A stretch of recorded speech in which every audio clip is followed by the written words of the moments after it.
All right, so now we're on to station 3. This first part on station 3, there's not anything really to do here. They're just telling you that the measurements over here on this side are correct measurements. They're valid, they're good ones. If it's marked every 10, I can only estimate one place value smaller than the 10. So a 3 centimeters is a good estimate, 2 centimeters is a good estimate, 4 centimeters would be an okay estimate. I have to make one estimate smaller than the marks, but I'm not allowed to make an estimate, a second estimate. Ruler B is marked every 1 centimeter, so I can clearly see that it's above the 1, the 2, the 3. It's definitely over the 3 and below the 4. So that first value right here is my certain value. But I need to make one estimate smaller than the marks. All of these are correct. 3.2 centimeters, 3.1 centimeters, 3.3 centimeters. The values over here are incorrect. Either they don't have enough estimates or they have too many. Now, when I get down to ruler C, this one is marked not only on the centimeters, it's also marked on the tenths of a centimeter.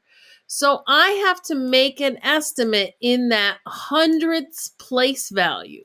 I know it's much harder to do because they're really, really small. I could get out a magnifying glass. It is an estimate.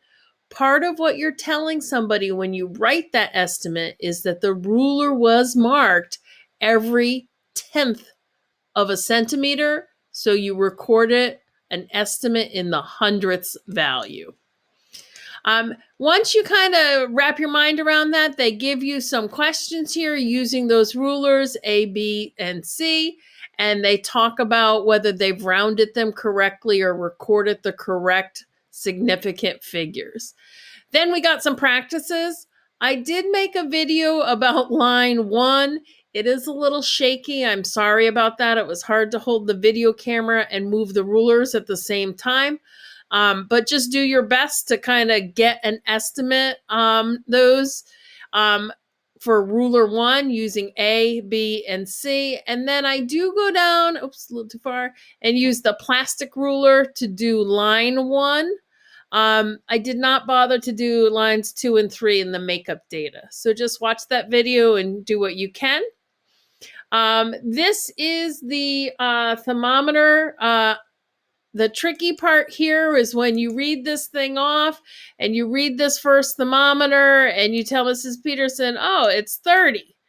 I'm going to mark it wrong. And then you're going to say, oh, I forgot the unit. So you'll write 30 degrees C. And Mrs. Peterson's still going to mark it wrong. And you're going to say, okay, come on, it's right on 30. Well, the point is that these are marked every 1 degree. So whatever value you choose to put, it's your estimate, but you are required to make one estimate smaller. So you have to include something in this tenths spot. If you want to call it 29.9 degrees C or 30.0 degrees C or 30.1 degrees C, that's okay. That's your estimate. But you must have an estimate one smaller than the marks on the thermometer. Again, I would suggest you kind of zoom in for these, that would really help, just practicing reading that. Okay, so I did ice water, room temperature water, and it was kind of just warm water. It wasn't really hot.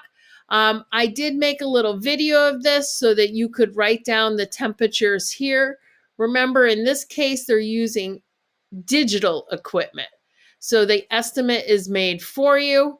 And then just a couple of questions there. And that's the end of what we did in class. We should be doing 6A and B together. Thanks, guys.